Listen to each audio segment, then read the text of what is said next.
down in southern Oregon on the coast again. In the next, coming up tomorrow in the next few days is a little egg camper gathering in Bandon, Oregon. So I'm going to be there for a few days. But someone had reminded me that I hadn't shown the curtains in my trailer. And yeah, they definitely deserve to be shown. So here is, well, come on inside. All right, so these are my curtains.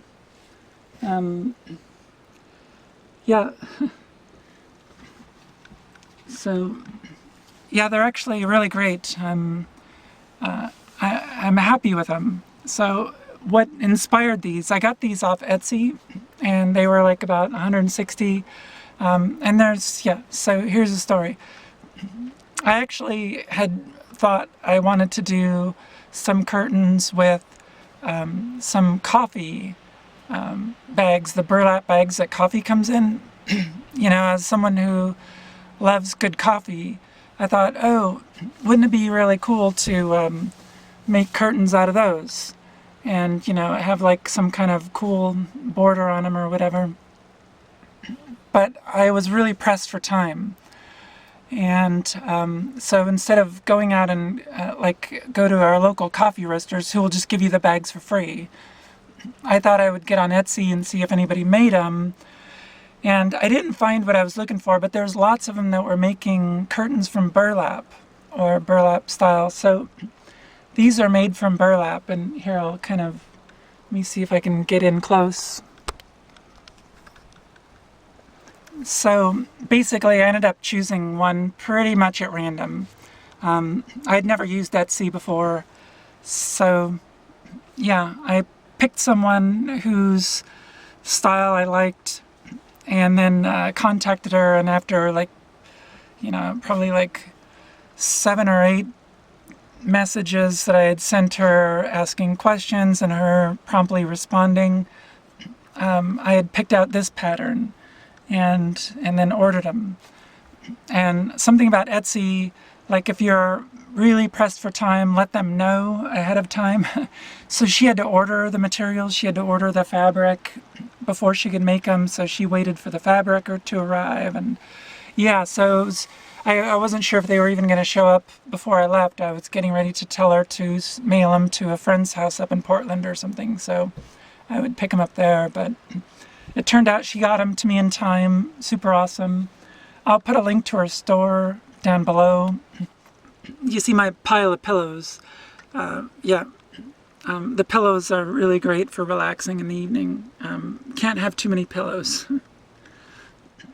So while I was in Portland, I thought I would do a bunch of little trips and visiting parks and places close by. And yeah, Multnomah Falls, awesome. Visited some parks in Portland. I'll show you those real quick. And the absolute most awesome little hike I've ever done in my life. And I'm going to show you that too. You have to watch this last hike. I just had the biggest grin on my face when I finished it. So, yep. I don't know. I talked way too long. Alright, I thought I would show you a few places that are either actually in Portland or extremely close. And this is Multnomah Falls. It's probably 30 minutes outside of Portland. It's a really famous stop, so the parking lot can fill up pretty quickly, especially in the summer months. Actually, there's not a lot to say about the falls.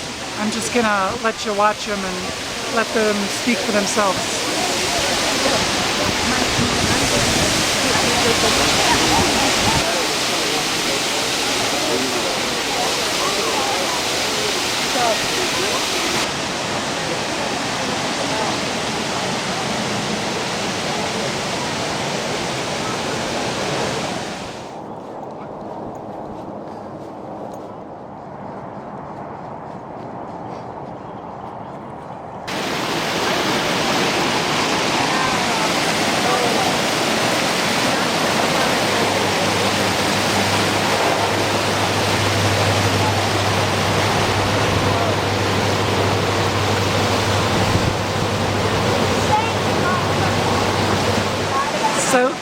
I'm at the top of the falls.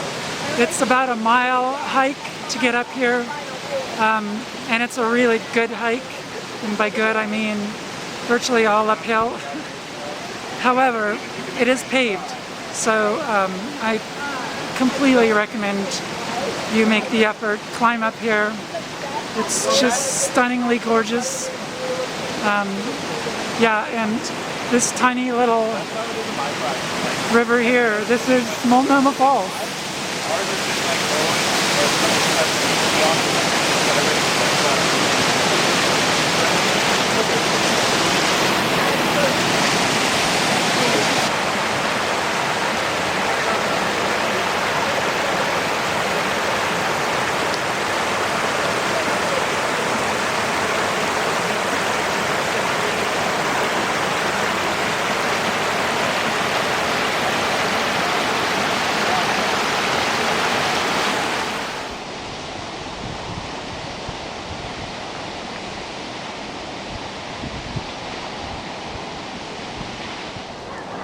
I was trying to calculate just how many calories it took to walk all the way to the top of the falls, and I calculated this many calories. Here's something I've only seen in Oregon. It's a tractor trailer rig pulling 3 trailers. Yeah, I don't think that's legal anywhere else. Probably for good reason.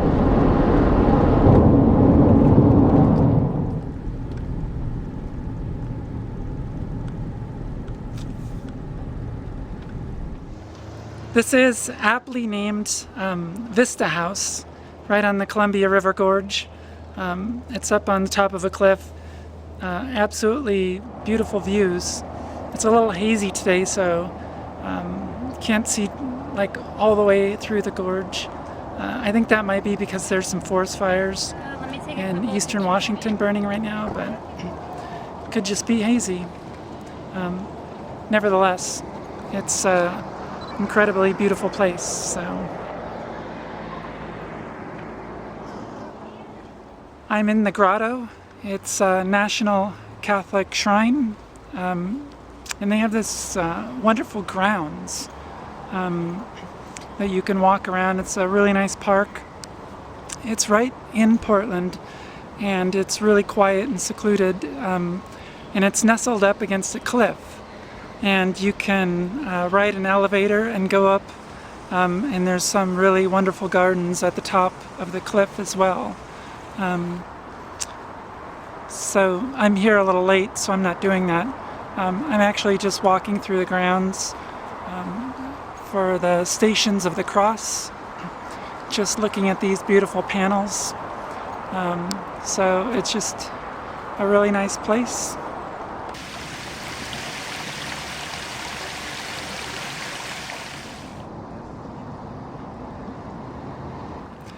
I'm on Joseph Woodhill Park. It's on Rocky Butte, and I guess it's northeast Portland. It's far east. It's off of 205. It's very close to the airport. It's got gorgeous views all around the city. I'm here just watching the sunset, and yeah, it reminds me a lot of watching sunsets up in San Francisco. Lots of good weed smell.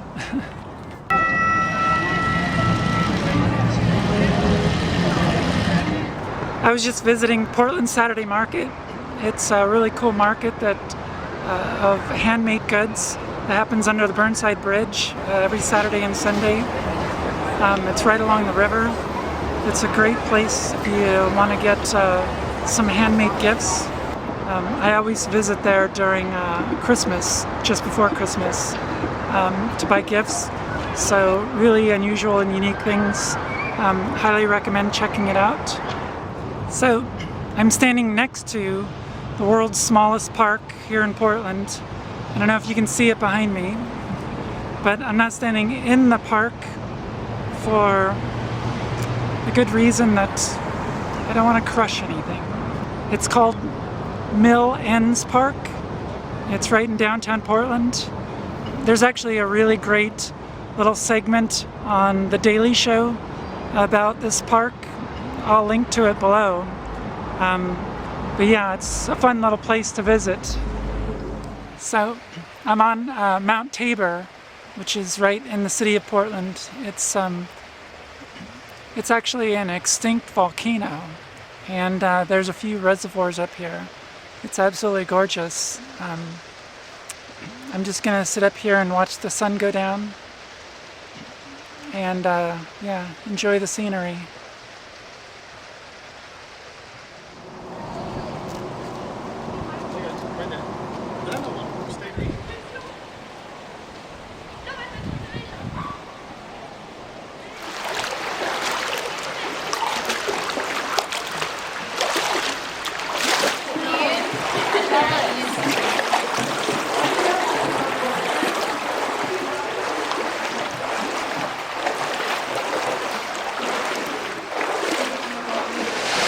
And this is Oneonta Falls, or Oneonta Falls.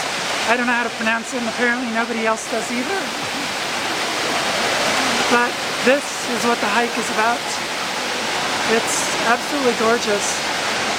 Climbing up the gorge, first there's this huge log jam you have to climb over, and then go through the gorge. There's pools of water. But obviously lots of people are making this hike.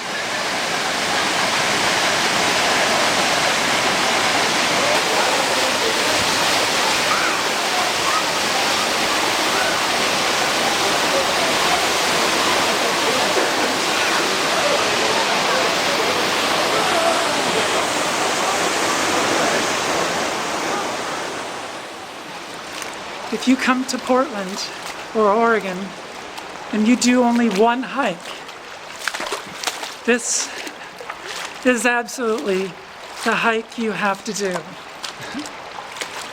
It's absolutely gorgeous. It's fun. It cools you off. It's everything you would want on a summer afternoon. And I can't pronounce it. It's Oneonta or Oneonta, or yeah, I don't know. It's Oneonta Gorge. It's just past Multnomah Falls. Again, it's probably like 30 minutes outside of Portland. Oh. Yeah, this is the place you have to come to.